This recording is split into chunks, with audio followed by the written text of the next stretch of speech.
အကောင်းဆုံးချမ်းသာရအောင်ရှာလောကလူတိုင်းဟာနေ့စဉ်နဲ့အမျှဘာကိုရှားနေကြသလဲလို့မေးရင်ချမ်းသာဒုက္ခရှားနေကြတယ်လောကလူတွေဘာတွေအတွက်လုံးလုံးနေကြသလဲဆိုရင်ချမ်းသာဒုက္ခအတွက်လုံးလုံးနေကြတယ်ဓမ္မစစ်အားဖြင့်သေသေးချာချာစစ်ဆေးပြီးတော့ကြည့်ပဲဆိုလို့ရှိရင်လူသားတွေအလုံးရှာဖွေနေကြတာချမ်းသာဒုက္ခအတွက်ပဲတချို့ကပြောလိုက်ပဲချမ်းသာဒုက္ခရှာတာမဟုတ်ပါဘူးအလုတ်ရှာတာပါလို့ပြောကောင်းပြောလိုက်မယ်မြန်မာပြည်ကအလုတ်တင်မကဘူးနိုင်ငံရခြားတိုင်းတစ်ပါးထွက်ပြီးတော့အလုတ်ရှာကြဟုတ်တယ်အလုတ်ကဘာအတွက်လဲဆိုရင်အလုတ်ကပိုက်ဆံအတွက်ပေါ့ဒါဖြင့်ပိုက်ဆံကဘာလို့ဖို့ရုံးလို့မေးလို့ရှိရင်ချမ်းချမ်းသာသာနေဖို့ပဲအဲ့တော့ဓမ္မစစ်အားဖြင့်ပြောမယ်ဆိုရင်လူတွေနေ့စဉ်နဲ့အမျှရှားဝေလောက်ကင်နေကြတာဘာလဲလို့ဆိုရင်ချမ်းသာဒုက္ခကိုရှားနေကြဒါဖြင့်လူတွေချမ်းသာဒုက္ခရှားနေတဲ့ချမ်းသာဒုက္ခကဘယ်လိုချမ်းသာမျိုးလဲဘုန်းကြီးတို့တွေကိုရရှိခံစားနေကြတဲ့ချမ်းသာဒုက္ခကိုအမှတ်တမဲ့မနေဘဲနဲ့စစ်ဆေးကြည့်တဲ့နဲ့ချမ်းသာဒုက္ခဆိုတာအကျမ်းပြင်းအဖြစ်ပြောမယ်ဆိုလို့ရှိရင်ကာမဒုက္ခတဲ့ကာမဒုက္ခဆိုတာဘာပြောလဲမျက်စိကနှစ်သက်စရာအာယုံကြည့်ပြီးတော့စိတ်ထဲကဝမ်းသာကြည်နူးမှုတွေဖြစ်တာဒါကာမဒုက္ခနားကตาရတဲ့အတန်ကလေးတွေနားထောင်ပြီးတော့စိတ်ထဲကဝမ်းသာကြည်နူးမှုဖြစ်တာဒါကာမဒုက္ခတီးဝိုင်းနေသွားပြီးနားထောင်ပြီးတော့ပြောနေကြဟိုဂျာမနီနိုင်ငံတခါတော့ကဇူလိုင်လမှာအဘိဓမ္မာသင်တန်းသွားပြီးတော့ပို့ချလို့ဘာလင်မြို့ကိုရောက်တယ်ဘာလင်မြို့ကိုအရှိနဲ့အနောက်ခြားကွယ်ထားတဲ့ဒရိုင်းကြီးဖြိုချထားပြီးအရှိဘာလင်အနောက်ဘာလင်ပေါင်းဆက်ပြီးတဲ့နောက်မှာဘာလင်မြို့လယ်မှာကြောက်တိုင်ကြီးတစ်ခုရှိတယ်ဥရောပနိုင်ငံအရရကနေပြီးတော့လူတွေဟာတန်းချီပြီးတော့ဘာလင်မြို့ကိုရောက်လာကြတန်းချီပြီးရောက်လာတဲ့ဘာလင်မြို့ကိုလာပြီးတော့ရောက်တဲ့လာကြတဲ့ပုဂ္ဂိုလ်တွေဟာဘာအတွက်လာကြတာတုံးလို့ဆိုတော့လပ်ပရိတ်ပွဲတော်တဲ့လပ်ပရိတ်ပွဲတော်ဆိုတာဘာသာသင်လျော်သလိုပြန်မယ်ဆိုလို့ရှိရင်ချစ်သူတို့ရဲ့ချီတက်ပွဲပေါ့အဲ့ဒီပရိတ်ဆိုတဲ့လပ်ပရိတ်ဆိုတဲ့ပွဲတော်ကိုလာရောက်ပြီးတော့ဘာလင်မျိုးကိုလာရောက်ပြီးတော့ပျော်ကြပါကြဘုန်းကြီးတို့စီဗိဓမာသင်္นานလာတက်တဲ့ဂျာမန်ဘုန်းကြီးတစ်ပါးကဆရာတော်ကိုပြရအောင်မယ်တဲ့အတွေ့အကြုံရအောင်သူ့အခန်းခေါ်ပြီးတော့ Lightcast တိုက်ရိုက်အသံလွှင့်ပေးနေတဲ့တယ်လီဗီရှင်းကိုဖွင့်ပြီးတော့ပြတယ်လက်ပရိတ်ပွဲဆင်နွှဲနေကြတဲ့လူတွေတန်ပေါင်းများစွာလမ်းပေါ်မှာမလုပ်နေကြတာတော့ဆိုဟိုးသချင်းဆိုကြပျော်ကြပါကြတီးကြကကြခုံကြဆိုတဲ့နေတဲ့လူတွေမဟုတ်ဘူးအဲ့ဒီပွဲကိုဆင်နွှဲပြီးတော့နေကြတာအဲ့တော့လောကလူတွေဟာကာမဒုက္ခလို့ခေါ်တဲ့မျက်စိကနှစ်သက်စရာအာယုန်တွေကြည့်ပြီးတော့ပျော်ရွှင်ချမ်းသာမှုရကြတယ်နားကလည်းနားထောင်ပြီးတော့ပျော်ရွှင်ချမ်းသာမှုတွေကိုရကြတယ်ဒီနှစ်ခုကတော့အများဆုံးပဲလို့ပြောအောင်သို့တော့တခြားချမ်းသာဒုက္ခရှားနေကြတာတွေရှိသေးတယ်ဘာတွေလဲမွေးကြိုင်တဲ့အနတ်နေနဲ့ပျော်ရွှင်ချမ်းသာမှုကိုရှာကြတယ်ဒါကတော့ငြိမ်ငြိမ်သက်သက်ပဲမွေးကြတဲ့ခုနကလိုစူးစူးညံညံကတာခုံတာမရှိဘူးမွေးကြိုင်တဲ့အနတ်နဲ့ပျော်ရွှင်မှုချမ်းသာတာကတော့ချမ်းသာမှုကိုရှာတာကတော့ သူလည်းပဲကြီးမားတဲ့ရှားကြံမှုကြီးပဲဘာဖြစ်လို့တော့ဆိုလို့ရှိရင်ကဘာမှာလိုက်ပြီးတော့ကြည့်လိုက်အမွေးနတ်သာထုတ်တဲ့ကုမ္ပဏီတွေဟာနဲတာမဟုတ်ဘူးအမွေးနတ်သာထုတ်တဲ့ကုမ္ပဏီတွေနော်ရေမွေးတို့ပေါင်တာတို့ဆိုတဲ့စသဖြင့်အမွေးနတ်သာထုတ်တဲ့ကုမ္ပဏီတွေဟာသိချမ်းသာနေကြဘာဖြစ်လို့လဲဆိုလို့ရှိရင်လူတွေကမွေးချိုင်မှုနဲ့ပျော်ရွှင်ချမ်းမြေ့မှုကိုရှာကြတာကိုဒါကြောင့်မို့လို့အမွေးနတ်သာတွေထုတ်လို့ရောင်းချမှုဟာလည်းပဲအင်မတန်ကြီးမားတဲ့စီးပွားရေးလုပ်ငန်းကြီးဖြစ်လာတယ်လူတွေရဲ့ချမ်းသာဒုက္ခကိုဖန်တီးပေးတဲ့သဘောဒါရင်လားလို့ဆိုမကသေးဘူးအရသာရှိတဲ့အစာအာဟာရလေးတွေကိုစားပြီးတော့ပျော်ရွှင်မှုကိုရှာကြတယ်အိမ်တိုင်းမှာလည်းပဲမိဖို့ကြောင့်လေးတွေရှိတာလူတိုင်းလည်းချက်ကြပြုတ်ကြသို့တော်လည်းအိမ်တိုင်းမိဖို့ကြောင့်ရှိပေမဲ့လူတိုင်းချက်ပြုတ်စားပေမဲ့လို့နိုင်ငံတိုင်းမြို့တိုင်းမှာစားတော့ဆိုင်ကြီးတွေကဟိမ့်နေအောင်ရှိ။ဘာဖြစ်လို့လဲ။လျှာနဲ့ချမ်းသာမှုကိုရှားနေကြလို့ပဲ။လျှာနဲ့ချမ်းသာမှုကိုရှားကြတာ။လျှာမှုနဲ့ချမ်းသာမှုကိုရှားနေသမျှကာလပတ်လုံးလောကမှာအမတန်ကြီးမားတဲ့စားတော့ဆိုင်ကြီးတွေပေါ်ထွန်းနေအောင်မှာပဲလူတွေရဲ့အရသာပေါ်မှာမမောတွေ့တာမှုဖြင့်ချမ်းသာဒုက္ခကိုရှာတဲ့ကိစ္စဘယ်တော့မှအပိတတ်မှာမဟုတ်ဘူး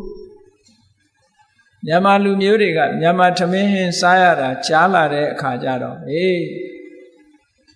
ကိုရီးယားချက်ကလေးတို့အရသာရှာကြတယ်နော်Chinese cuisine တရုတ်လက်ရာ Korea cuisine ကိုရီးယားလက်ရာ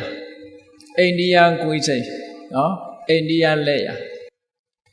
ရာအမျိုးမျိုးနဲ့စားတောက်ဖွယ်အမျိုးမျိုးတွေကိုမှာယူစားတောက်ပြီးတော့နေကြတာတဲ့ဒါလူတွေခံစားလို့ရတဲ့ချမ်းသာဒုက္ခတွေပဲကောင်းမွန်လာတဲ့ရတာတွေကိုခံစားရင်လူတွေဟာချမ်းသာဒုက္ခပျော်ရွှင်မှုကိုရရှိနေကြတယ်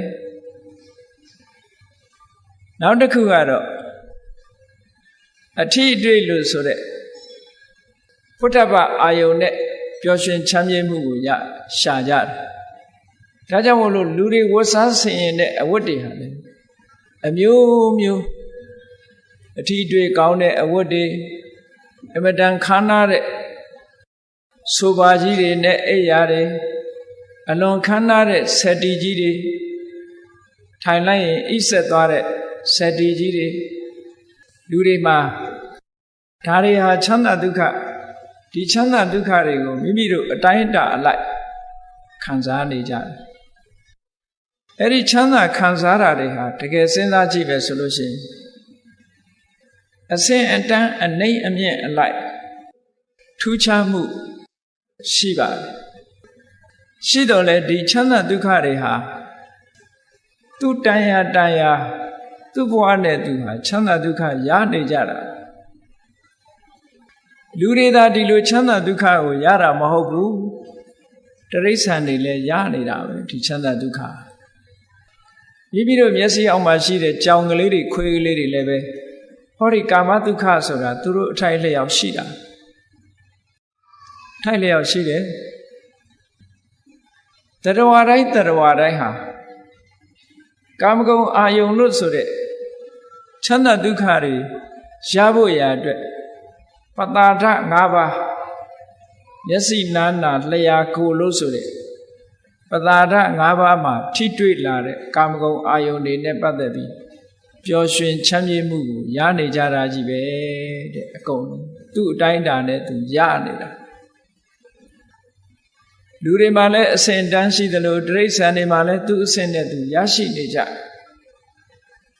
တိရစ္ဆာန်လေးတွေရတဲ့ချမ်းသာဒုက္ခထိုတိရစ္ဆာန်လေးတွေကလူတွေရတဲ့ချမ်းသာဒုက္ခလဲမလားဆိုလဲမှာမဟုတ်ဘူးသူဟာလေးနဲ့သူတော့သဘောကျတယ်ဒါကြောင့်မို့လို့ပြာပုံထဲမှာအိတ်နေကြခွေးကလေးကိုအိမ်မော်တင်ပြီးတော့တိတ်ပေမဲ့အိတ်ချင်မှအိတ်မှာပြာပုံလေးကိုသဘောကျဘာဖြစ်လို့သူလည်းသူချမ်းသာသူခံစားနေတယ်အလုံးဟာသူ သူကြိုက်တဲ့အစာတရိษံတွေလည်းတရိษံတွေကြိုက်တဲ့အစာအာဟာရနဲ့သူဟာသူခြေနှပ်ပြီးတော့နေကြတယ်ဒါကြောင့်မို့ဓမ္မစကြာမှာမြတ်စွာဘုရားကဟောထားတယ်မဟုတ်လားကာမဒုက္ခနဲ့ပတ်သက်လာလို့ရှိရင်ကာမေတုကာမဒုက္ခလိကနုယောကောဟိနောတကယ်တော့ဒီချမ်းသာဒုက္ခလူတွေခံစားလို့ရတဲ့ချမ်းသာဒုက္ခတွေမှာအညံ့ဆုံးပဲဘာဖြစ်လို့ညံ့ဆုံးလဲဆိုရင်တရိษံတွေရတဲ့ချမ်းသာဒုက္ခနဲ့ဘာမှမထူးတရိษံတွေကလည်းမျက်စိနဲ့မြင်ပြီးတော့ကျေနပ်တာပဲနားကကြားပြီးတော့လည်းကျေနပ်မှုရတာပဲနှာခေါင်းနဲ့ရှူပြီးတော့ကျေနပ်မှုရတာပဲဘာမှမထူးဘူးလောကီဘုံသားကာမတ္တဝါတွေရရှိတဲ့ချမ်းသာဒုက္ခမျက်စိနာနာလျာကိုယ်လို့ဆိုတဲ့ပတာရ9ယုတ်နဲ့ပတာရ9ခုနဲ့ထိတွေ့ခံစားရတဲ့ချမ်းသာဒုက္ခတွေကြီးဆိုလို့ဒီချမ်းသာဒုက္ခတွေဟာအထင်ကြီးစရာတခုမှမရှိပါဘူးတဲ့အဝတ္တမအညံ့ဆုံးသောချမ်းသာဒုက္ခဘုန်းကြီးတို့တွေဟောဒီကာမဒုက္ခဆိုတာလူဘုံရောက်လာလို့ရှိရင်လူတိုင်းဟာကာမဒုက္ခဆိုတာရရှိနေကြတယ်ကိုယ်အိယာလေးပေါ်မှာကိုယ်အိပ်ဆက်ပြီးတော့နေရတယ်ကာမဒုက္ခပဲကိုယ်ကြိုက်တဲ့ထမင်းဟင်းလေးစားနေရတယ်စိတ်ချမ်းသာတယ်ကာမဒုက္ခပဲကိုယ်ကြိုက်တဲ့သချင်းလေးအတန်လေးနားထောင်နေရတယ်ချမ်းသာတယ်ပျော်ရွှင်တယ်ကာမဒုက္ခပဲကိုယ်ကြိုက်တဲ့အနံ့ကလေးနမ်းရှူနေရတယ်ပျော်ရွှင်တယ်ချမ်းမြေ့တယ်ကာမဒုက္ခပဲမျက်စိကနေကိုမြင်နေတာလေးမြင်နေရလို့ရှိရင်စိတ်ထဲမှာချမ်းသာတယ်ကာမဒုက္ခပဲနားတဲ့ကตายရတဲ့အတန်လေးတွေနားထောင်ပြီးတော့စိတ်ထဲမှာကြည်နူးမှုရတယ်ဒါတွေလည်းကာမဒုက္ခပဲမျက်စိကမြင်သမျှအာယုံနားကကြားသမျှအတန်နှာခေါင်းကနမ်းရှူရသမျှနှစ်သက်စရာအနတ်လျှာနဲ့ထိတွေ့ပြီးခံစားရတဲ့အရာသာခန္ဓာကိုယ်နဲ့ထိတွေ့ပြီးရရှိရတဲ့ခံစားရတဲ့အရာသာအဲ့ဒီအရာသာတွေမှန်သမျှဟာဒါကာမဒုက္ခပဲအဲ့ဒါကြောင့်ဖြစ်ပေါ်လာတဲ့ပီတိသောမနတရှင်ထဲမှာကြည်နူးမှုနဲ့ဝမ်းသာမှုဟာဒါကာမဒုက္ခလို့ဒီလိုခေါ်တယ်အဲ့ဒီကာမဒုက္ခကိုသာလျှင်ဘုန်းကြီးတို့တွေသိတယ်ဒီတဲ့အစင်မြင့်တဲ့ဒုက္ခဆိုတာမသိဘူးမသိတော့ဒီချမ်းသာဟာအကောင်းဆုံးချမ်းသာလို့ထင်ဒီတဲ့ချမ်းသာတာဟာတွေ့လည်းမတွေ့ဘူးမြင်လည်းမမြင်ဘူးကြားလည်းမကြားဘူးကိုယ်တိုင်လည်းမခံစားဘူးဆိုတော့ဒီချမ်းသာတဲ့ကောင်းတဲ့ချမ်းသာမရှိဘူးလို့ယူဆကြမှာပဲလောကမှာရှိတဲ့လူတွေဟာဟောဒီကာမဒုက္ခထဲမှာပဲနစ်မြုပ်ပြီးတော့နေကြတယ်အဲ့ဒီကာမဒုက္ခမြတ်စွာဘုရားကထောက်ပြတယ်ဟိနောအောက်တန်းကြတယ်အစင်းစစ်ကြည့်လိုက်မယ်ဆိုရင်ဆိုပါစို့တရိษံနေချမ်းသာဒုက္ခတဲ့လူချမ်းသာကတာလွန်တယ်လူချမ်းသာတဲ့နတ်ချမ်းသာကတာလွန်တယ်အဲ့ဒါလို့ချမ်းသာဒုက္ခတစ်ခုနဲ့တစ်ခုတာလွန်နေတော့လည်းပဲနော်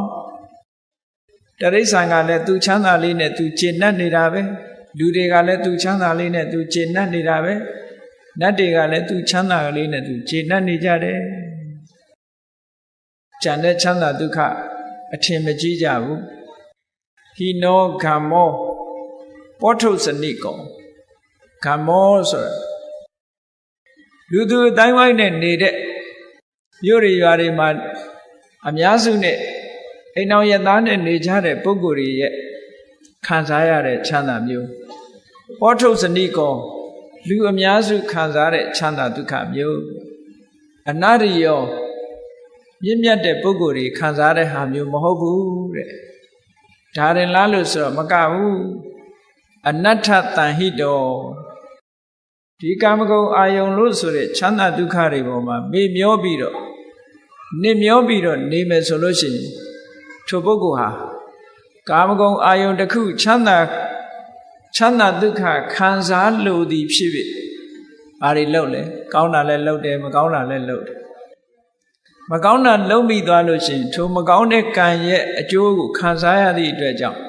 ဆင်းရဲတဲ့မှာနေမျောကြရပြန်တယ်ချမ်းသာတစ်ခုအကြောင်းပြုပြီးတော့ကောင်းတာတွေကိုလုပ်တဲ့အခါမှာလည်းပဲဒီချမ်းသာတဲ့တာလွန်တဲ့ချမ်းသာကိုမတွေ့ဘူး ဒီချမ်းသာထဲမှာပြန်ပြီးတော့နေမောနေတယ်တတ္တဝါတွေရဲ့ပုထုဇဉ်ပုဂ္ဂိုလ်တွေရဲ့ဘုံဘဝသိရှိနားလည်ကြတဲ့ချမ်းသာဒုက္ခဒီကာမဒုက္ခပဲဒီထဲကနေရှေ့ပြီးတော့တိုးတက်သွားအောင်ဒုက္ခတစ်မျိုးကိုရှာဖွေတွေ့ရှိခြင်းကမစွမ်းနိုင်ကြဘူးဒီထဲမှာပဲနေမျောနေကြတယ်ဒါပြောတာနော်ဒါဖြင့်ကာမဒုက္ခတဲ့ချမ်းသာဒုက္ခမျိုးရှိသလားလို့ဆိုတော့ရှိတယ်အဲ့ဒီချမ်းသာကဘာချမ်းသာလို့ခေါ်လဲဆိုရင်နိက္ခမ္မဒုက္ခတဲ့နိက္ခမ္မဒုက္ခဆိုတာ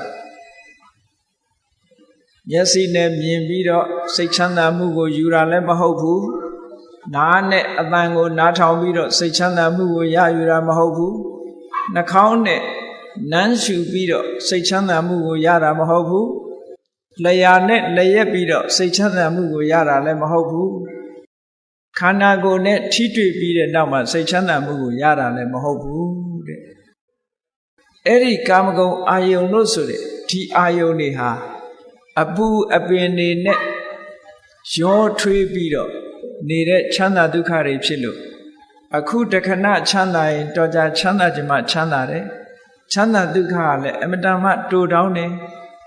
ကာမဂုဏ်ချမ်းသာဆိုတာအမတန်မှတူတောင်းတယ်အဲ့ဒီကာမချမ်းသာတွေကိုဖယ်ရှားပြစ်လိုက်မှကာမချမ်းသာတွေနဲ့ဆက်ဆက်မှုမရှိဘဲနဲ့တရားဓမ္မကိုနှလုံးသွင်းပြီးတော့နေတဲ့ချမ်းသာမျိုးကြတော့နိက္ခမ္မဒုက္ခလို့ခေါ်တယ်ကာမဂုဏ်ချမ်းသာတွေကိုခွာရှောင်ပြီးတော့ရလာတဲ့ချမ်းသာအဲ့ဒီချမ်းသာမျိုးကဇန်ချမ်းသာတို့မက်ချမ်းသာတို့ဖို့ချမ်းသာတို့ဆိုတာနိက္ခမ္မဒုက္ခ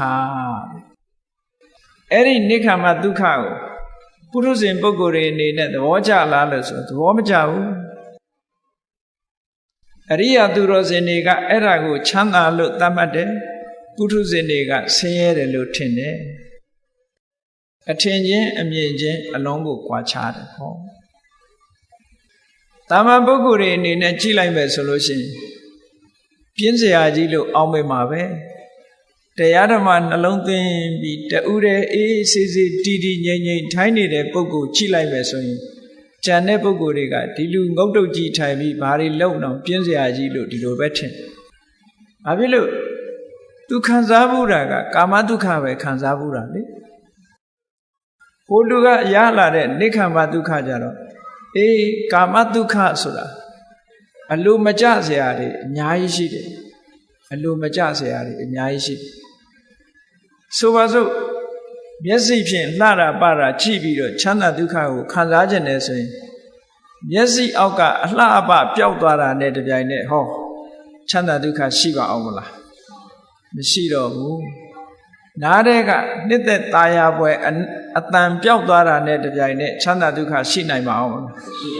မရှိဘူးနှာခေါင်းကနမ်းရှူရတဲ့အနံ့ပျောက်သွားလို့ပြောင်းလဲသွားတာနဲ့တပြိုင်နက်ချမ်းသာဒုက္ခဆိုတာမရှိနိုင်ကြဘူးလျှာကခံစားပြီးတော့ရတဲ့ချမ်းသာဒုက္ခဆိုတာလည်းပဲနော်တခဏမျှတာပဲဖြစ်တယ်ခန္ဓာကိုယ်နဲ့ထိတွေ့ပြီးရရှိတဲ့ချမ်းသာဒုက္ခဆိုတာလည်းတခဏမျှတာဖြစ်တယ်အဲ့ဒီချမ်းသာဒုက္ခတွေကိုရရှိခံစားလာတဲ့အချိန်ပိုင်းလေးကအမတန်မှတူထောင်းတယ်အမတန်မှတူထောင်းတယ်အမတန်မှတူထောင်းသည့်အတွက်ကြောင့်တခဏလေးချမ်းသာတာကိုသာဝရထင်ပြီးတော့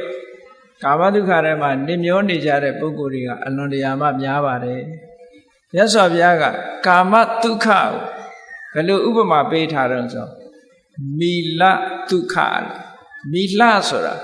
လူတွေစွန့်ပစ်လိုက်တဲ့မစင်အညစ်အကြေးကိုမီလလို့ခေါ်တယ်မီလဒုက္ခမစင်အညစ်အကြေးလူချမ်းသာမျိုးကြည့်လေလူတွေရဲ့မစင်အညစ်အကြေးကိုကြိုက်တတ်တဲ့ခွေးတရဝါတွေဆိုလို့ရှိရင်ဘလောက်ကောင်းတဲ့ထမင်းဟင်းကြွေကြွေမစင်အညစ်ကြေးမြင်လိုက်ရင်နည်းနည်းတော့နမ်းလိုက်ရအောင်မှချိန်တတ်တယ်အနတ်နံရလို့ရှိရင်ဟုတ်လားမစင်အညစ်ကြေးစားရတာပို့ပြီးတော့သူနှစ်သက်ချိန်တတ်တယ်ဒါကိုကြိုက်တာအကောင်းဆုံးဖြစ်နေကြတယ်ပေါ့ကာမဒုက္ခဆိုတာကိုကြိုက်တာကိုအကောင်းဆုံးဖြစ်နေကြတယ်ဒွင်းသည်ကြိုက်တဲ့လူကဒွင်းသည်ကောင်းတယ်မကြိုက်တဲ့လူကနန်းတယ်ဟောဒ ဒီလိုပဲကာမဒုက္ခဆိုတာတယောက်နဲ့တယောက်လည်းတူညီတာမဟုတ်ဘူးခံစားရတဲ့အချိန်လေးရလည်းအမှန်တမ်းတူတောင်းတယ်ဒါကြောင့်မို့မြတ်စွာဘုရားကမီလဒုက္ခမစင်ပမာချမ်းသာမျိုးပါတဲ့ဒီချမ်းသာမျိုးတွေကအဲ့ဒီချမ်းသာမျိုးကိုသာခံစားမှုတဲ့ပုရုဇဉ်ပုဂ္ဂိုလ်တွေဟာနိက္ခမဒုက္ခလို့ဆိုတဲ့ဒီကာမဂုဏ်အာယုန်တွေကိုဖယ်ရှားပြစ်လိုက်လို့ဖြစ်ပေါ်လာတဲ့ချမ်းသာဒုက္ခမျိုးအိမ်မက်ထက်တောင်မက်လို့မရဘူးအရိယသူတော်စင်များကြတော့အစစ်မြင့်လာတဲ့ပုဂ္ဂိုလ်ကြတော့ကာမဒုက္ခဆိုတာပူလောင်မှုတွေနဲ့ဖြစ်နေတယ်ဒါကြောင့်မို့တကယ်ချမ်းသာတာမဟုတ်ဘူးတကယ်ချမ်းသာမှုဆိုတာဟာကာမဒုက္ခထဲမှာမရှိနိုင်ဘူးဟောနိက္ခမဒုက္ခကာမဂုဏ်အာယုန်ကထွက်ခွာလိုက်လို့ရလာတဲ့ချမ်းသာဒုက္ခအင်မတန်မှအေးချမ်းတယ်တည်ငြိမ်တယ်ငြိမ်သက်တယ်ပူပင်ခြင်းမရှိဘူးနိက္ခမဒုက္ခရထားတဲ့ပုဂ္ဂိုလ်တယောက်ဟာကာမဒုက္ခလို့မျက်စိအမြင်အောက်ကပျောက်သွားလို့အာယုန်၅ပါးတဲ့ကကိုယ့်ရဲ့ဒီပတ္တာရတွေအတွင်းကနေပျောက်သွားသည့်အတွက်ကြောင့်လဲပူလောင်ခြင်းဆိုတာမဖြစ်ဘူးပျောက်သွားတဲ့ဇေယျလည်းအကြောင်းမရှိဘူးဒါကြောင့်မို့နိက္ခမဒုက္ခအမှန်တမ်းမှချမ်းသာတဲ့ချမ်းသာဒုက္ခလို့ဒီလိုဟောတာနော်နိက္ခမဒုက္ခမရဘူးဆိုလို့ရှိရင်တော့ကာမဒုက္ခကိုပဲအကောင်းဆုံးလို့ဒီလိုထင်ကြမယ်ပေါ့ကောင်းပြီနိက္ခမဒုက္ခတဲ့ချမ်းသာတဲ့ဒုက္ခတစ်ခုထပ်ပြီးတော့ပြောမယ်ဆိုလို့ရှိရင်ဥပတ္တမဒုက္ခငြိမ်းအေးတဲ့ချမ်းသာငြိမ်းအေးတဲ့ချမ်းသာဆိုတာတဏ္ဍိဒုက္ခနိဗ္ဗာန်မှာရှိတဲ့ချမ်းသာမျိုးနိဗ္ဗာန်ဆိုတာအပူပင်ကိလေသာတွေအလုံးချုပ်ငြိမ်းသွားလို့ပူတတ်တဲ့သဘာဝတရားတွေလည်းတစ်ခုမှမရှိဘူးပူစေတတ်တဲ့သဘာဝတရားတွေလည်းတစ်ခုမှမရှိဘူးရုပ်ဓမ္မနန္ဓမဆိုတာတွေပြောင်းလဲပြီးပျက်စီးတတ်တဲ့အရာတွေလည်းတစ်ခုမှမရှိဘူးသာဝရငြိမ်းနေတဲ့အငြိမ့်တတ်ကြီးများတာဖြစ်တယ်အဲ့ဒီအငြိမ့်တတ်ဆိုတာကြတော့သာဝရချမ်းသာတဲ့ချမ်းသာပုရုဇဉ်ပုဂ္ဂိုလ်တွေအနေနဲ့သာဝရအငြိမ့်တတ်လို့ဆိုတဲ့ဥပတ္တမဒုက္ခနားလည်ဖို့အမတန်မှခက်တယ်ဘာဖြစ်လို့တော့ကိုယ်မှအတွေ့အကြုံမရှိတာဒီချမ်းသာမျိုးကိုမခံစားဘူးဆိုပါစို့ဒူရင်သည်မစားဘူးသေးတဲ့ပုဂ္ဂိုလ်တယောက်ကိုဒူရင်သည်ဟာဘယ်လိုရတာရှိတယ်လို့တယောက်ကပြောပြမယ်ဘယ်လိုကောင်းတာဒူရင်သည်ရတာဘယ်လိုကောင်းတယ်စသဖြင့်ပြောပြလို့ရှိရင်ဟိုတစ်ဖက်သားကကောင်းတယ်ဆိုတာတော့ तू မှတ်မိတယ်သို့တော်လည်းဘယ်လိုကောင်းမှန်းကို तू ကခံစားကြည့်ဘူးခြင်းမရှိသည့်အတွက်ကြောင့်ဘယ်လိုကောင်းတယ်ဆိုတာသူ့ထဲမှာ तू တွေးမိမှာမဟုတ်ဘူးဒီလိုပဲနိဗ္ဗာန်ချမ်းသာကိုကိုယ်တိုင်မခံစားရသေးတဲ့ပုဂ္ဂိုလ်တွေနိဗ္ဗာန်ချမ်းသာတယ်ဆိုတာဘယ်လိုခံစားကြည့်မှသိမှာမဟုတ်ဘူးကောင်းပြီဒီလိုကာမဒုက္ခနိက္ခမဒုက္ခဥပတ္တမဒုက္ခလို့ဆိုတဲ့ချမ်းသာတွေဟာအကျဉ်းအားဖြင့်ပြောမယ်ဆိုလို့ရှိရင်ဒီသုံးမျိုးဟာအစဉ်စဉ်တက်လာကာမဒုက္ခကိုဖယ်ရှားလိုက်တဲ့အခါမှာနိက္ခမဒုက္ခရတယ်နိက္ခမဒုက္ခရပြီးတဲ့အခါမှာဥပတ္တမဒုက္ခဆိုတာမျိုးကိုရနိုင်တယ်ဥပတ္တမဒုက္ခလို့ဆိုတဲ့အငြိမ့်တဲ့ချမ်းသာကတော့သာဝရချမ်းသာတဲ့ချမ်းသာမျိုးဖြစ်ပါတယ်လောကမှာဘုန်းကြီးတို့တွေပုထုဇဉ်တွေရနေတဲ့ကာမဒုက္ခသည်အလွန်တရာမှအဆင့်မရှိတဲ့ချမ်းသာဒုက္ခမျိုးသာဖြစ်တယ်တဲ့ဆိုတာကိုမြတ်စွာဘုရားကဓိတဲ့အဆင့်မြင့်တဲ့ချမ်းသာဒုက္ခတစ်ခုဘယ်လိုရအောင်လုပ်ရမလဲဆိုတာကိုဘဟုဝေဒနိယသုတ်တံမှာမြတ်စွာဘုရားဟောထားတာရှိတယ်ဘုန်းကြီးတို့တွေဒီတဲ့တာလွန်တဲ့ချမ်းသာဒုက္ခတွေရှိသေးတယ်ဆိုတာကိုသိအောင်ကြိုးစားရသိအောင်ကြိုးစားပြီးတော့လက်တွေ့ခံစားနိုင်အောင်ကြိုးစားဖို့လိုအပ်တယ်ကြိုးစားတဲ့နိလန်းတွေကအကုန်ရှိတယ်ထိုနိလန်းအတိုင်းမိမိတို့ကြိုးစားအားထုတ်မှသာလျှင်အဲ့ဒီချမ်းသာဒုက္ခမျိုးကိုကိုယ်တိုင်တွေးရှိမှဖြစ်တယ်ဒီလိုမှမဟုတ်ဘူးဆိုလို့ရှိရင်ဒီချမ်းသာဒုက္ခမျိုးဟာအပြောပဲကိုယ်တိုင်လည်းပဲတွေးရှိဖို့ဆိုတာမဖြစ်နိုင်ဘူးတဲ့ဒါကြောင့်မို့နိက္ခမဒုက္ခလို့ဆိုတဲ့ချမ်းသာတွေတဲကချမ်းသာတစ်ခုရဖို့ရအတွက်ဘာလုပ်ရမလဲ နိက္ခမဒုက္ခဆိုတာပြောရင်ကာမဂုဏ်ချမ်းသာတွေနဲ့မဆက်ရှက်တဲ့ချမ်းသာမျိုးတစ်ခုပဲမျက်စိကမြင်ပြီးတော့ချမ်းသာတာမဟုတ်ဘူးနားကကြားပြီးတော့ချမ်းသာတာမဟုတ်ဘူးနှာခေါင်းဆိုတဲ့နှာခေါင်းနဲ့အနံ့ခံပြီးတော့ချမ်းသာတာမဟုတ်ဘူးလျှာနဲ့အရသာခံပြီးမှချမ်းသာတာမဟုတ်ဘူးခန္ဓာကိုယ်နဲ့ထိတွေ့ပြီးမှချမ်းသာတာမဟုတ်ဘူးစိတ်ကလေးတည်ငြိမ်အောင်လေ့ကျင့်ပြီးတော့တမာတိစွမ်းအားနဲ့စိတ်နဲ့အာယုန်နဲ့လေ့ကျင့်ပြီးတော့ရယူတဲ့ချမ်းသာဒုက္ခဟာဒီတဲ့အစပေါင်းမြောက်များစွာကောင်းမွန်တဲ့ချမ်းသာဒုက္ခတစ်ခုဖြစ်တယ်။ကဲအဲ့ဒီချမ်းသာဒုက္ခကိုရချင်ဘယ်လိုလေ့ကျင့်မလဲ။လောကလူတွေဟာနေ့စဉ်နဲ့အမျှအလုပ်တွေလုပ်နေကြတာဟာကာမဒုက္ခခံစားဖို့ကြီးပဲလုပ်နေကြတာကြီးပဲ။ဒီချမ်းသာကနေထွက်သွားတဲ့ပုဂ္ဂိုလ်တယောက်မှမရှိဘူး။ပစ္စည်းဥစ္စာချမ်းသာတဲ့ပုဂ္ဂိုလ်ကလည်းကောင်းတဲ့ကောင်းတာဝယ်ပြီးတော့သုံးမယ်ကောင်းတဲ့ကောင်းတဲ့အစားအစာဝယ်စားမယ်ကောင်းတဲ့ကောင်းတဲ့နော်အတန်တွေရတဲ့ဟုတ်လားဂီတတန်တွေနားထောင်မယ်ကောင်းတဲ့ကောင်းတာတွေမြင်ရအောင်လုပ်မယ်ဒါပဲရှိတယ်ဒီတဲ့ပို့ပြီးတော့ထွက်ပေါက်မရှာနိုင်ဘူးကောင်းပြီနိက္ခမဒုက္ခလို့ဆိုတဲ့အစင်းမြင့်တဲ့ချမ်းသာတစ်ခုကိုရှာကြည့်ကြရအောင်ဘယ်လိုနည်းနဲ့တွေ့နိုင်သလဲကာမဒုက္ခဆိုတာဒီဘက်ကန်းနဲ့အလားတရံတူတယ်ဟိုဘက်ကန်းရောက်ချင်တဲ့ပုဂ္ဂိုလ်ဒီဒီဘက်ကန်းကိုစွန့်ရတယ်ဒီဘက်ကန်းကိုမခွာဘဲနဲ့ဟိုဘက်ကန်းကိုဘယ်နည်းနဲ့မှမရောက်ဘူးဒါကြောင့်မို့နိက္ခမဒုက္ခလို့ဆိုတဲ့ချမ်းသာတွေတဲကချမ်းသာတစ်ခုကိုရဖို့ရအတွက်ဘုန်းကြီးတို့တွေဘာလို့ရမိမိစိတ်ကလေးကိုအာယုန်နဲ့လေ့ကျင့်ရမယ်ကဲလေ့ကျင့်ပုံလေ့ကျင့်နည်းလေးကိုမှတ်ကြရအလွယ်ဆုံးလေ့ကျင့်စရာအာယုန်လေးတွေကိုယ်အနီးနားမှာရှိတယ်ကိုယ်အနီးနားမှာရှိတယ်ကတိုင်းရှုတယ်လို့ခေါ်တာပေါ့အဲ့ဒီကတိုင်းတွေက10မျိုးရှိတဲ့ထဲမှာလွယ်ကူတဲ့ကတိုင်းကလေးတွေတခုပြောရမယ်ဆိုလို့ရှိရင်အညိုရောင်ကတိုင်းဟောအညိုကိုအင်္ဂလိပ်လို blue လို့ပြန်တော့ဒီအပြာရောင်ကတိုင်းလို့လဲဆိုနိုင်တယ်နီလပိတအဝါရောင်ကတိုင်းလောဟိတအနီရောင်ကတိုင်းဩရတအဖြူရောင်ကတိုင်းကောင်းပြီအဖြူရောင်ပေါ်မှာဘယ်လိုလေ့ကျင့်မလဲလို့ဆိုလို့ရှိရင်ဖြူရောင်ပေါ်မှာကတိုင်းရှုမယ်ဆိုလို့ရှိရင်ကိုယ့်ရဲ့စိတ်တည်ငြိမ်မှုစိတ်တည်ငြိမ်မှုအားနည်းတာမနည်းတာသို့မဟုတ်အတွေးလွန်တာရှိမရှိအဲ့ဒါနဲ့ညှိပြီးတဲ့အခါကျတော့မကြီးလွန်မသေးလွန်ကတိုင်းဝန်းလေးတစ်ခုကိုဖန်တီးရမယ်ဖွေးဖြူနေတဲ့စက္ကူလေးတစ်ခုကိုဝိုင်းဆက်နေအောင်ကိုက်ပြီးတော့ကိုယ်ရှိမှာနော်စက္ကူဖြူလေးကိုအဝိုင်းလေးကိုက်ပြီးတဲ့အခါကျတော့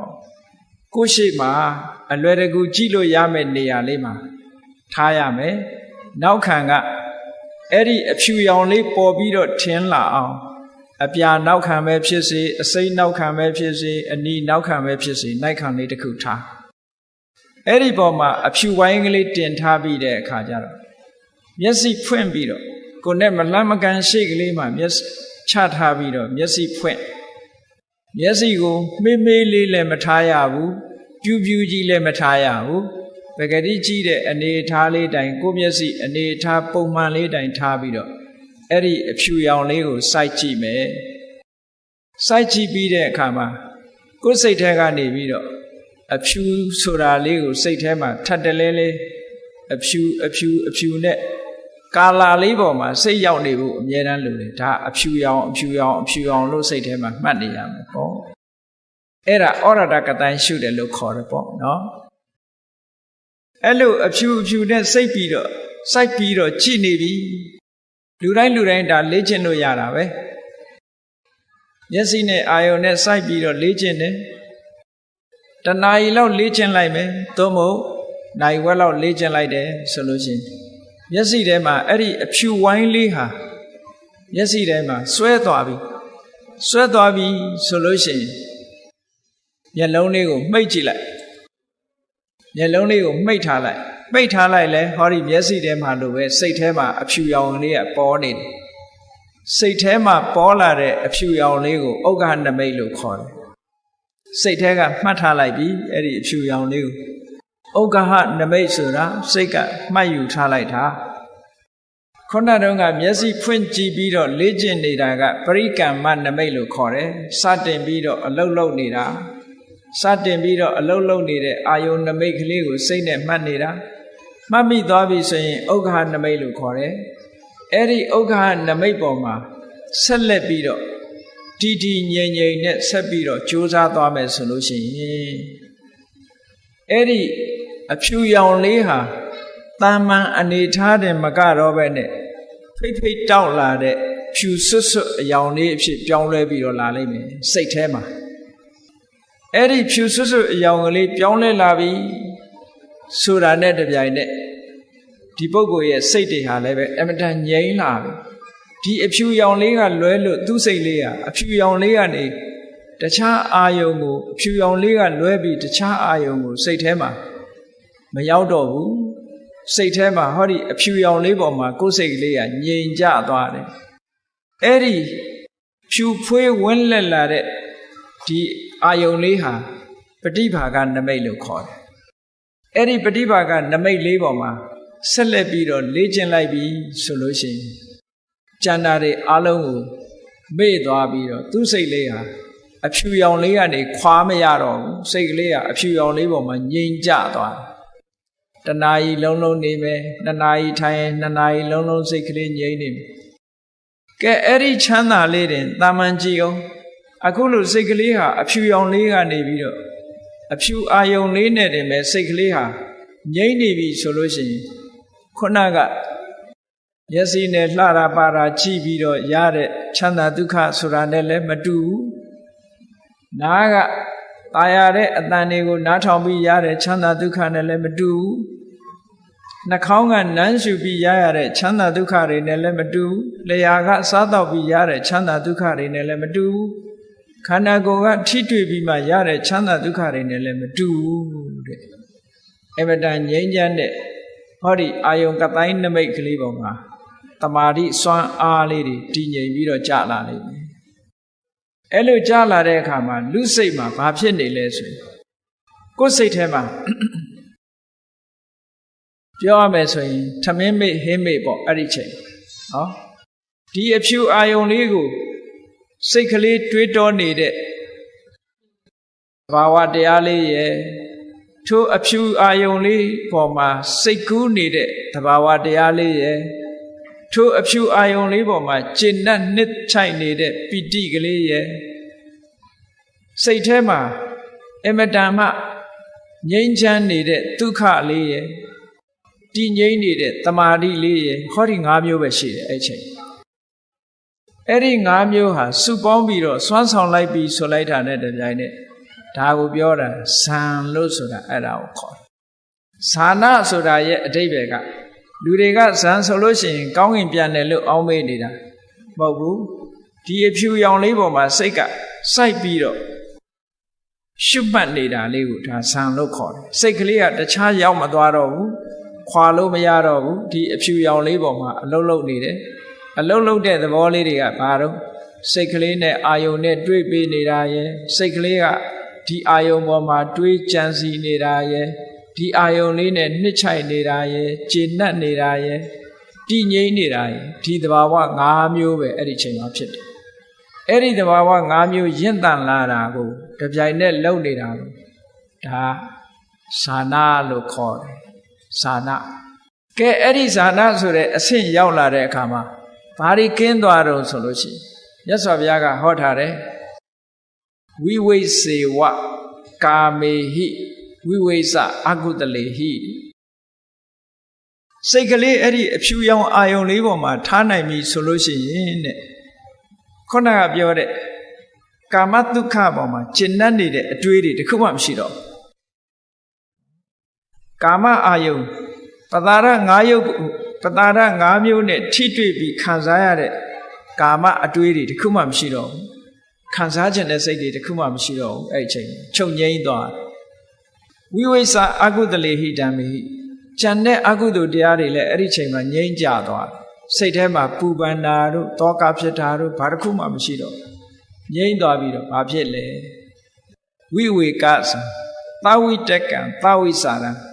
အတွေးလေးနဲ့စိတ်ကူးမှုလေးဟောဒီအာယုံလေးပေါ်မှာတွေးနေတာရဲ့စိတ်ကူးနေတာရဲ့ဒီနှစ်ခုသဝိတကံသဝိစာရံဝိဝေကဇံပိတိဒုက္ခံကာမဂုဏ်အာယုန်နေငြိမ်ကျသွားလို့ဖြစ်ပေါ်လာတဲ့တမာတိချမ်းသာလေးဝိဝေကဇပိတိဒုက္ခခြေနှက်နေတာရဲ့နှစ်ချိုက်နေတာရဲ့အဲ့ဒီသဘာဝလေးနှစ်ခုဖြစ်ပြီးတော့စိတ်ကလေးဟာဒီအာယုန်လေးနဲ့ပျော်မွေ့ပြီးတော့ချမ်းသာနေတဲ့ချမ်းသာကိုပထမဇန်ချမ်းသာလို့ခေါ်ပါတယ်အဲ့ဒီပထမဇန်ချမ်းသာဒီခုနကကာမချမ်းသာနဲ့စာလိုက်ရင်အလွန်မြင့်မားတဲ့ချမ်းသာတစ်ခုဖြစ်သွားတယ်ဒီချမ်းသာဒုက္ခကခုနကဆိုပါစို့တခြင်းနားထောင်မယ်ဘယ်နှနာရီနားထောင်လို့ရမျက်စိကကိုကြည့်ကျင်တာတွေကြည့်တယ်ဘယ်နှနာရီကြည့်နိုင်လဲအကန့်အသတ်တွေရှိလျှာကကောင်းတာတွေစားတယ်ဘယ်နှခါစားနိုင်မလဲနော်တနေ့ကုန်မစားနိုင်ဘူးဤလာတယ်ဘယ်ရာပဲဖြစ်ဖြစ်တာမန်ကာမချမ်းသာတွေဟာစားပြီးလို့ရှိရင်ဝါလာလို့ရှိရင်မကောင်းတော့တာကြီးပဲအကုန်လုံးနေ့စဉ်နဲ့အမြဝက်သားကြိုက်တဲ့လူဝက်သားကြီးချက်ကျွေးကြည့်နောက်ဝက်တောင်ကြည့်ကြမှာမဟုတ်တော့နော်အဲ့ဒီကြတော့ကြည့်လေအနောက်နိုင်ငံရောက်နေတဲ့ဗမာလူမျိုးတွေဘာတန်းတာရမြအောင်းမေးနေတယ်ချင်မောင်ဟင်းဟုတ်လားသူတို့စီမှာမရှိတော့ချင်မောင်ရွက်ကလေးပါလေးများရှိရင်ပေးသားမှာဆိုတာတော့ကာမဂုဏ်အာယုံချမ်းသာဆိုတာအဲ့ဒါမျိုးတွေပဲကြာလို့ရှိရင်ဤလာတာဟောခုနကပြောရတဲ့ဇန်ချမ်းသာကတော့ဘယ်တော့မှဤသွားတာမရှိဘူးတဲ့တင့်တိမ်အာရမှုဆိုတာမရှိဘူးချမ်းသာဒုက္ခရနိုင်တယ်တခါတုန်းကဒီချမ်းသာဒုက္ခကိုနားမလည်ဘူးဆိုလို့ရှိရင်နော်ကာမချမ်းသာကိုအကောင်းဆုံးလို့ခေါ်ကာမဒုက္ခကိုအကောင်းဆုံးလို့ထင်ကြတယ်တခါတုန်းကနိခန္ဓာတွေဒီကနေ့ခေတ်အိန္ဒိယနိုင်ငံမှာချိန်လို့ခေါ်ချိန်ဘုန်းကြီးတွေဒီကနေ့ခေတ်မှာလည်းရှိတာသူတို့က naked အဲ့ဒီချိန်ဘုန်းကြီးတွေနဲ့မြတ်စွာဘုရားနဲ့တွေ့ဆုံပြီးတော့စကားပြောကြအဲ့ဒါလို့စကားပြောတဲ့အခါမှာချိန်ဘုန်းကြီးတွေကသူတို့ကပင်ပင်ပန်းပန်းနဲ့ခက်ခက်ရင်ရင်အကျင့်နေခြင်းမှချမ်းသာကိုရတယ်လို့သူတို့ကယူဆတယ်သူတို့ပြောတဲ့စကားလေးကဒုက္ခတနန္တရံဒုက္ခံချမ်းသာဆိုတာတဲ့ဒုက္ခနဲ့ရှင်းမှရတယ်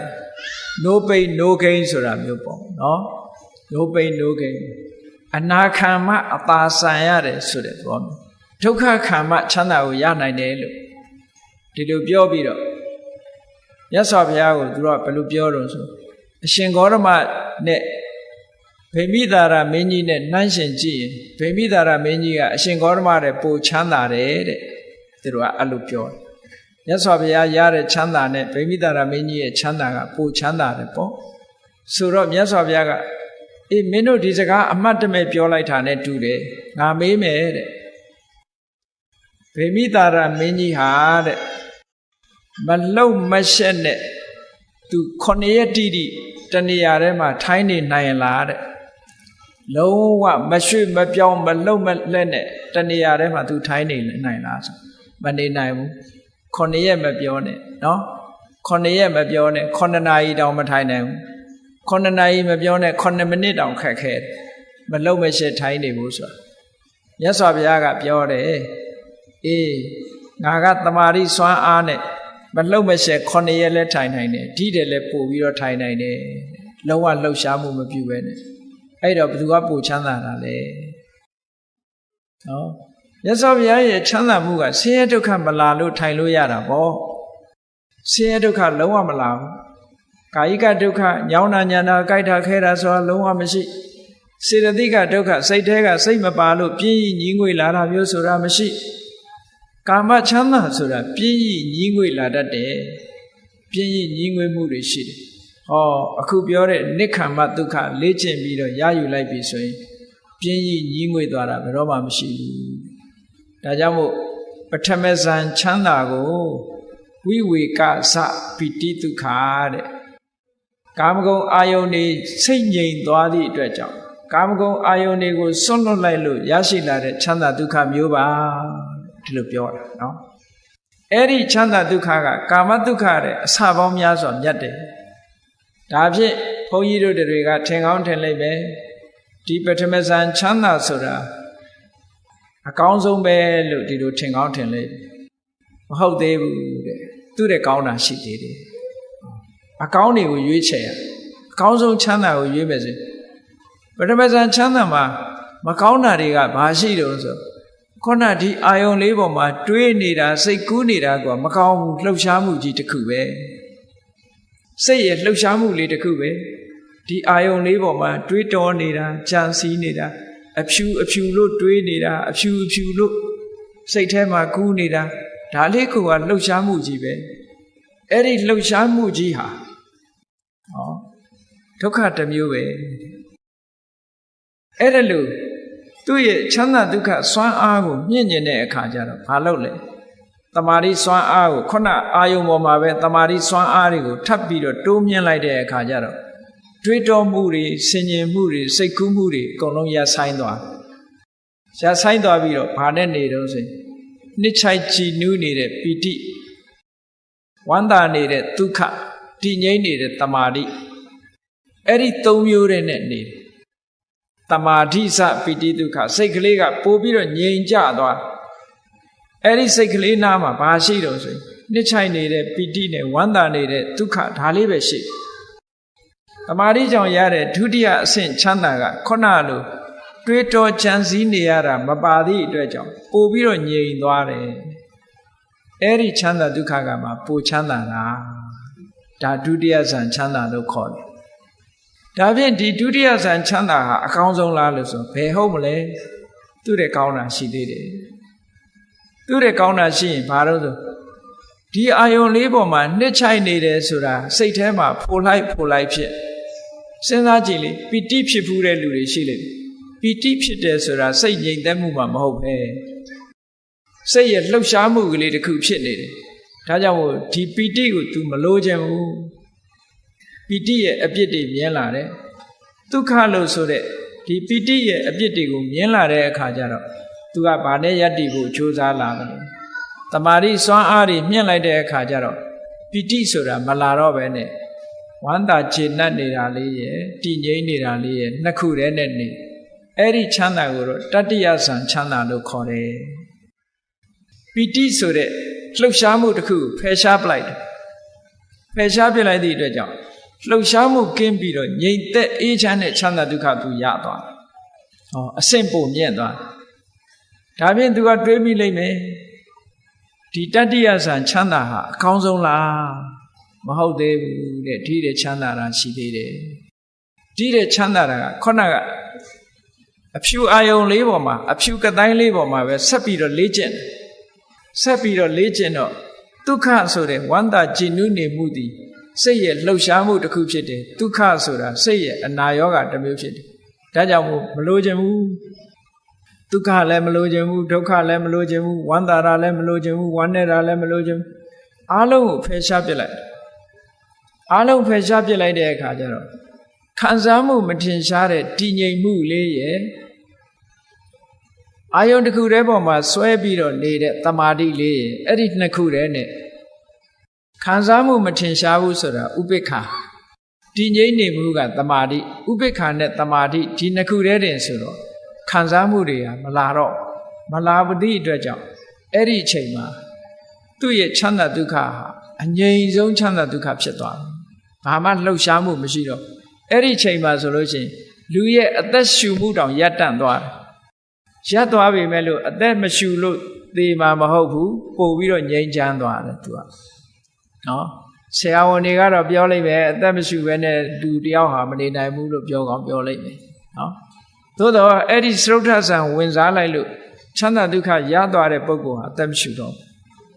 အသက်မရှူဘဲနဲ့ငြိမ်းချမ်းနေတဲ့ငြိမ်းချမ်းမှုမျိုးကိုသူကခံစားရတယ်အဲ့ဒီချမ်းသာဒုက္ခကပို့ပြီးတော့မြတ်ပါတယ်တဲ့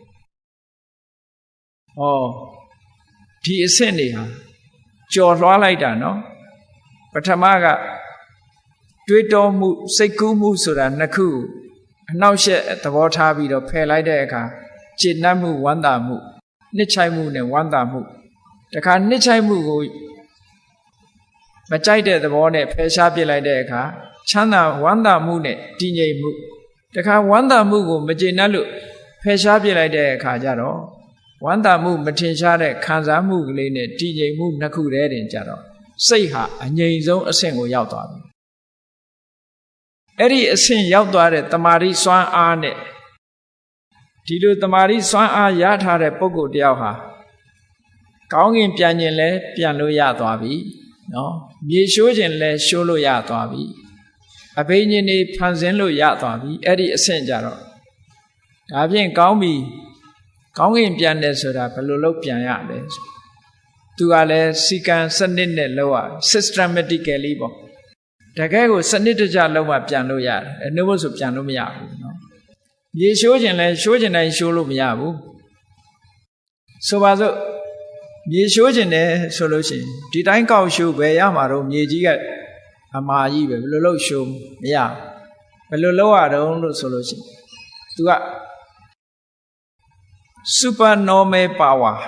supernatural မဟုတ်ဘူး supernormal power တဘာဝကိုဆန့်ကျင်ပြီးတော့လုပ်လို့မရဘူးဥပမာပဲဒီစတိတ်ခုံကြီးကိုဖောက်ပြီးတော့အောက်ဆင်းနေတယ်ဆိုရင်ဘာလုပ်ရမလဲလို့ဆိုလို့ရှိရင်ကိုသွားလောက်တဲ့အတိုင်းအတာတစ်ခုအရာဒီအပေါက်ကြီးဖြစ်အောင်စိတ်ထဲကဖန်တီးရတယ်ဟာအပေါက်ကြီးဖြစ်သွားပြီလို့ तू စိတ်ကူးလိုက်တာနဲ့တပြိုင်နက် तू သွားမဲ့လမ်းကြောင်းကြီးကအပေါက်ကြီးဖြစ်သွားကြံတဲ့လူတွေကတော့အပေါက်မဟုတ်ဘူးမြေကြီးတဲ့ရှိုးကျင်တယ်ဆိုရင်လည်း तू သွားမဲ့လမ်းကြောင်းကို तू ကရှင်းလိုက်တယ်မြေလိုင်ကောင်းကြီးဖြစ်သွားအောင် तू လှုပ်လိုက်စိတ်ထဲကနေဟာမြေလိုင်ကောင်းကြီးလို့ပြောလိုက်တာနဲ့ဟိုသူ့အဖို့မှာမြေလိုင်ကောင်းကြီးဖြစ်သွားဝင်သွားတာအဲ့ထဲဘေးကလူတွေကတော့မြေရှိုးသွားတယ်လို့ပဲပြောသူ့ဖို့ကတော့အဲ့ဒါလိုင်ကောင်းနဲ့ဝင်သွားတာပဲအလွယ်တကူပဲကောင်းကင်ပြန်ကျင်တယ်ဆိုလဲအရန်ပြန်လို့မရဘူးခန္ဓာကိုယ်ကြီးဆိုတာအလေးကြီးဘယ်လိုလုပ်ပြန်လို့ရမှာတော့ထခုံလဲဘုံဝင်နဲ့ကြာမှာပေါ့ဘယ်လိုလုပ်ရမလဲအင်မတန်ပေါ်ပါတဲ့စိတ်ကလေးတဲကိုဟောဒီရုပ်ခန္ဓာကိုယ်ကြီးကိုပေါင်းထည့်ပေးလိုက်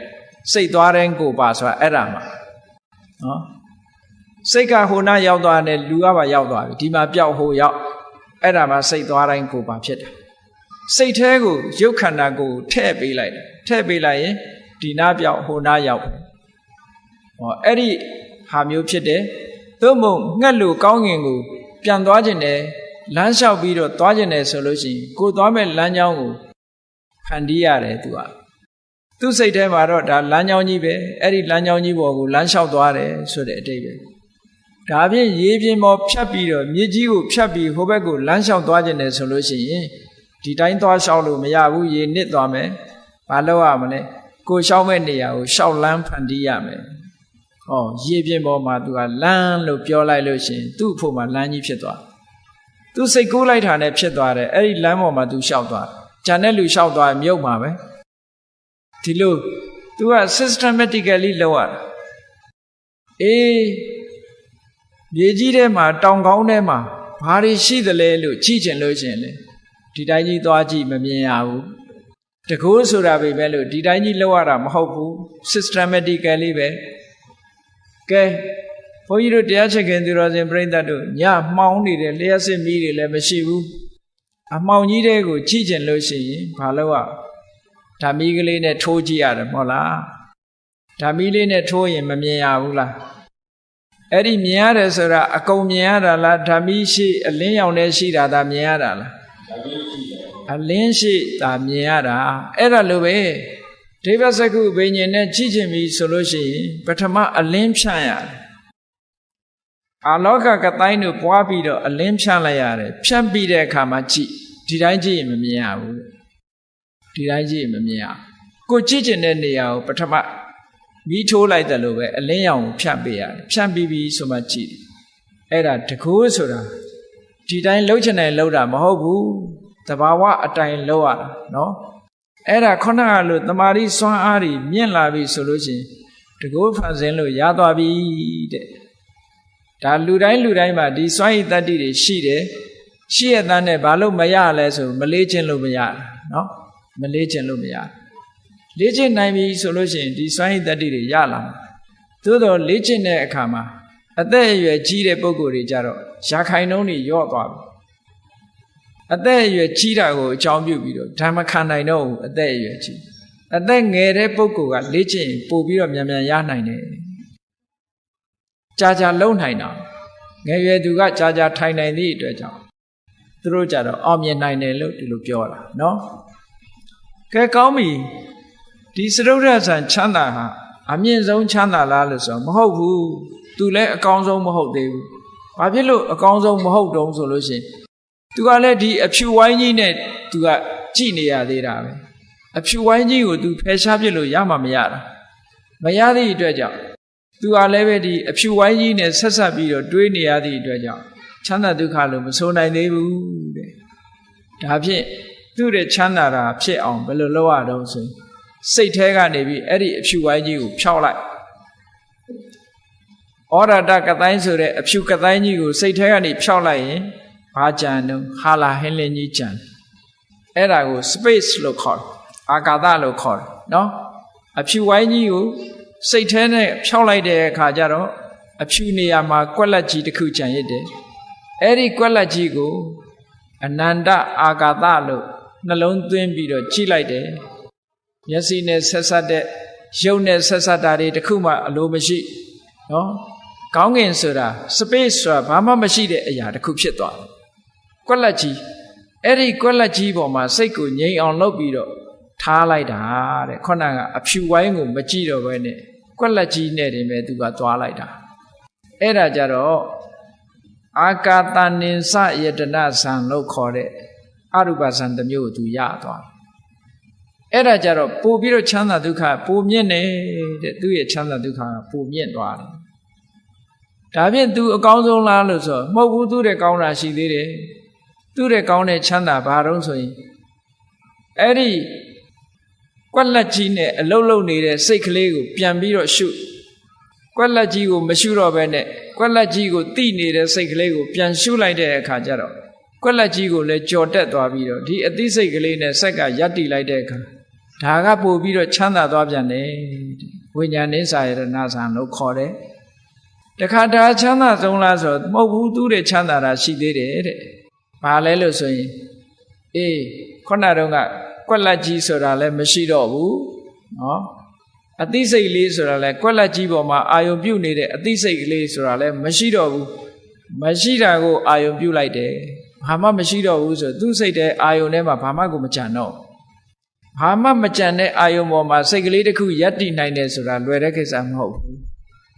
ဘာမှမရှိတဲ့အပေါ်မှာစိတ်ကိုရပ်တည်ထားအောင်ကြိုးစားလိုက်တာအဲ့ဒါကြတော့အကိဉ္စညာယတနာဇံလို့ခေါ်တယ်ဖရာအလောင်းတောထွက်တုန်းကနီးယူပြီးတော့ကျင့်တဲ့ကအဲ့ဒီအကိဉ္စညာယတနာအဆင့်ကိုဘယ်သူရတော့ဆိုအာလာရကာလမဆိုရယတိကြီးကရောက်တယ်အဲ့ဒီတမာရီစွာအာလာရကာလမဆိုရယတိကြီးကရခဲ့တယ်အဲ့ဒီနီးစနစ်တွေအတိုင်းကျင့်လိုက်တာအဲ့ဒီအဆင့်ရောက်သွား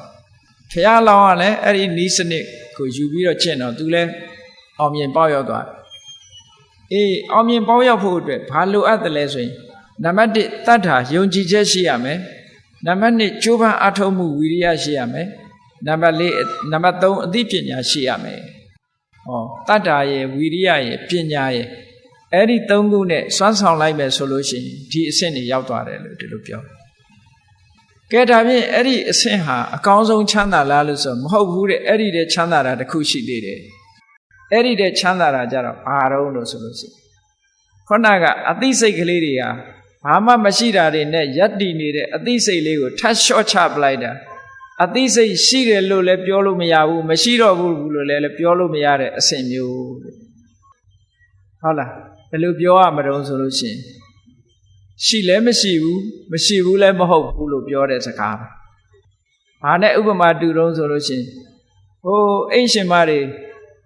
စီပလင်းကိုကြည့်လိုက်တဲ့အခါကျတော့စီကလေးတစ်စက်နှစ်စက်ကြာရင်ဘယ်လိုပြောတော့ဟဲ့စီကုန်းနေပြီစီမရှိတော့ဘူးလို့မပြောဘူးလားပြောတယ်ဒါပေမဲ့သွားကြည့်လိုက်ရင်အဲ့ဒီပလင်းစီကုန်းနေရင်ယူခဲ့စားထည့်မယ်ဆိုရင်ဟဲ့စီတွေရှိနေတယ်လို့မပြောပြန်ဘူးလားအိုက်ကြတယ်ပြောတယ်စီတွေရှိနေတယ်လို့ပြောပြန်တယ်ခုနတုန်းကတော့စီကုန်းနေတယ်လို့ပြောတယ်စားထည့်မယ်ဆိုတဲ့အခါကျတော့စီတွေနဲ့လို့ပြောပြန်တယ်အဲ့ဒါလိုပဲ မရှိဘူးရှိတဲ့ကားပေါ့နော်မရှိဘူးစိတ်ကလေးကမရှိတော့ဘူးလို့ပြောရလောက်အောင်တိမ်မွေ့သွားတယ်ဟောမရှိတော့ဘူးလို့ပြောရအောင်လုံးဝမရှိတော့တာလားလို့ဆိုတော့လုံးဝကြီးတော့လည်းမဟုတ်ဘူးနည်းနည်းလေးတော့ရှိသေးတယ်ပေါ့အဲ့ဒါကိုနေဝတင်ညာနာတင်ညာယတနာလို့စာပေကဆိုတာအသိစိတ်လေးဟာမရှိဘူးလို့လည်းပြောလို့ရတယ်လုံးဝမရှိဘူးကြီးလို့လည်းပြောလို့တော့မရဘူးလို့ဆိုတဲ့အနေအထားမျိုးလေးအဲ့ဒီအသိစိတ်လုံးဝကင်းသွားတဲ့အနေအထားမျိုးရောက်သွားပြီဆိုလို့ရှိရင်ချမ်းသာဒုက္ခအလွန်ချမ်းသာတယ်နိုင်ရှင်ပြီးတော့ပြောရမယ်ဆိုလို့ရှိရင်ဘုန်းကြီးတို့တွေအိပ်ပျော်နေတဲ့အခါနှစ်ချိုက်ကြီးအိမ်မောကြပြီးတော့အိပ်ပျော်နေတဲ့အခါကျတော့ပြောရမယ်ဆိုလို့ရှိရင်ဟိုဒီအတန်ပလန်နေလည်းမကြားရဘူးမျက်စိကလည်းဘာမှမမြင်ရဘူးအသိစိတ်မရှိသလိုမဖြစ်ပေဘူးလားအိမ်မက်တွေလည်းမမက်ဘူးဆိုပါစို့ဟုတ်ကလားမမက်ဖဲနဲ့နေတဲ့အခါနှစ်ချိုက်ကြီးအိပ်ပျော်ပြီးတော့သွားလို့နိုးလာတဲ့အခါဘာပြောတော့အိပ်ရတာကောင်းလိုက်တာလို့မပြောဘူးလားပြောတယ်ဘာသိလို့ကောင်းတာလဲအိပ်တယ်ဘာမှမသိဘူးအဲ့ဒါလိုပဲခုနနေဝတင်ညာနာတင်ညာရဏဆံရောက်သွားတဲ့အခါအသိစိတ်မရှိသလောက်တိမ်မွေ့သွားတာကိုကောင်းလိုက်တာလို့ပဲပြောရတဲ့ချမ်းသာဒုက္ခပဲဒါဖြင့်ဒီတဲ့ချမ်းသာဒုက္ခရှိသေးလားလို့ဆိုရှိသေးတယ်အသိစိတ်တွေလုံးဝချုပ်ငြိမ်းသွားတယ်ခံစားမှုတွေလုံးဝချုပ်ငြိမ်းသွားတဲ့နိရောဓသမပတ္တိဆိုတဲ့အဆင့်မျိုးကိုရောက်သွားလို့ရှိရင်တော့ဒါလုံးဝချမ်းသာသွားပြီလို့ပြောတယ်ဟောချမ်းသာဒုက္ခဆိုတာအဲ့ဒါလို့အဆင့်ဆင့်သွားတယ်ဘုန်းကြီးတို့တွေရရှိနေတဲ့ချမ်းသာဒုက္ခဒီကာမဒုက္ခလို့ဆိုတဲ့အနှိမ့်ဆုံးချမ်းသာဟုတ်လားအဟုတ်ကြီးထင်နေကြရတာဒီတဲ့အဆင့်မြင့်တဲ့ချမ်းသာတွေကအများကြီးပဲနော်အဆင့်မြင့်တဲ့ချမ်းသာတွေက9ခုတောင်ရှိတယ်ဘုန်းကြီးတို့တွေတက်မိတာလှေကားတစ်ထစ်ပဲရှိသေးတယ်နောက်ထပ်တက်ရအောင်ပါလေ9ထစ်အဲ့ဒီ9ထစ်ချမ်းသာဒုက္ခတွေကိုဘယ်သူမှမရကြဘူးဖုထုစင်နေတာဒီလိုဖြစ်တာပေါ့အကောင်းဆုံးချမ်းသာကိုရအောင်ရှာပါဆိုတာအခုနံပါတ်9ထိအောင်ဒါအကောင်းဆုံးချမ်းသာလို့ခေါ်တယ်ဒါဖြင့်ဒါကအသက်ရှင်နေတဲ့နံပါတ်9အကောင်းဆုံးချမ်းသာနောက်ဆုံးမှာနိဗ္ဗာန်ချမ်းသာဆိုတဲ့ချမ်းသာမျိုးကြတော့ဒါတွေတဲ့အစပေါင်းများစွာသာသွားပြန်တယ်အဲ့ဒီနေရာမှာမေးစရာရှိရှင်သာရိပုတ္တရာမထေရမြတ်ကပြောတယ်နိဗ္ဗာန်ဆိုတာသိချမ်းသာတယ်နိဗ္ဗာန်ဆိုတာသိချမ်းသာတာပဲနဲ့ပြောတော့ဥဒ္ဒယီဆိုတဲ့ယဟန်တစ်ပါးကနေပြီးပြောတယ်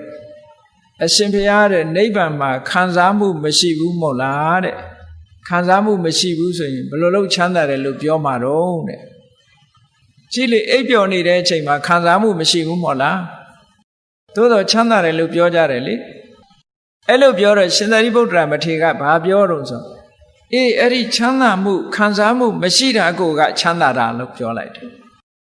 အဲ့ဒါကြတော့ပုရုဇဉ်တွေနားလည်ဖို့ခက်ခဲသွားတယ်ခံစားမှုမရှိတဲ့ချမ်းသာဒုက္ခသည်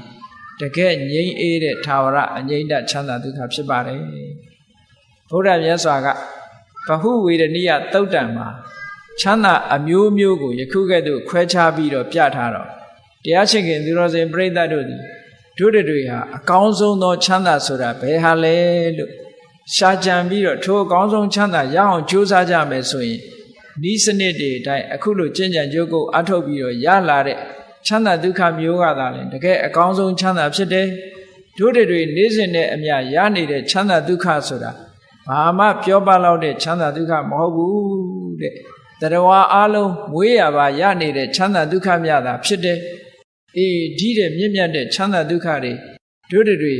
ဘုရားမြတ်စွာသာသနာတော်ကြီးနဲ့ကြုံတွေ့နေတဲ့အချိန်မှာနည်းနည်းလေးပဲဖြစ်စေညီးကြည့်နိုင်လောက်အောင်ကြိုးစားအားထုတ်မှသင့်မယ်လို့ကိုယ်စီသဘောကျပြီးတော့အကောင်းဆုံးချမ်းသာကိုရအောင်ရှာနိုင်ကြပါစေကုန်သတည်း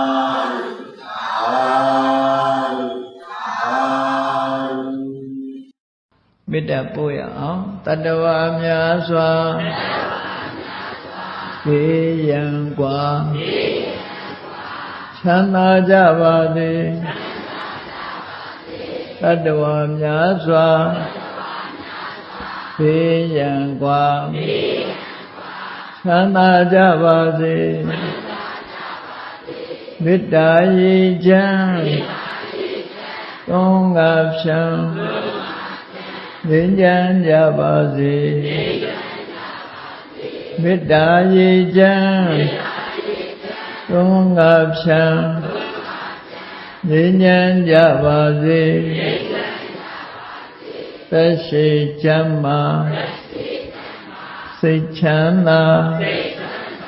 လူရဆန္ဒပြည့်ပါစေသက်ရှိချမ်းသာစိတ်ချမ်းသာလူရဆန္ဒပြည့်ပါစေဟောလန္တာဒုက္ခပင်ကစားမေတ္တာပုံနေတုသင်္ကမမနောတရတိတဝိတံဘဝယတုဒုက္ခနကမေတ္တာပုံနေတုသင်္ကမစုပေါင်းပုအမေတ္တာတဟုရောင်မြူပါဝေငွေလမင်းနှင့်ရောင်ခြင်းရှက်ယုံပေါင်းဆောင်ရခြင်းကြောင့်သဗ္ဗေတံကျွမဲ့ဥဒုံလုံးစုံများစွာတတ္တဝါတို့၏မနောတရတိမြင်မြဖြူစင်အေးကြည်လင်းသည့်ရေစဉ်ပြည့်တင်းစိတ်နှလုံးတည်ဟုသောရေအိုင်ကြီးအတွင်း၌ဒုက္ခပင်ကစားစင်ထာဝရအေမြကြည်သာတာယာပွင့်လန်းချမ်းသာဒုက္ခတည်ဟုသောကုမုတ္တရာကြာပန်တို့သည်ဖုံးလန္တာဝန္တာရွှေမြူဝမုံလူလျက်ကြည်နူးပွဲကြုံဖူးပွင့်ကြကုန်သည်ဖြစ်၍ဒုက္ခနကလေးအောင်လေးတဲ့ရောရှက်သင်ပြပီတိတိဟုသောယလန်တို့သည်ဘဝယံတုကောင်းစွာမဲ့သွေကြိုင်လိုက်၍နေကြပါစေကုန်သတည်း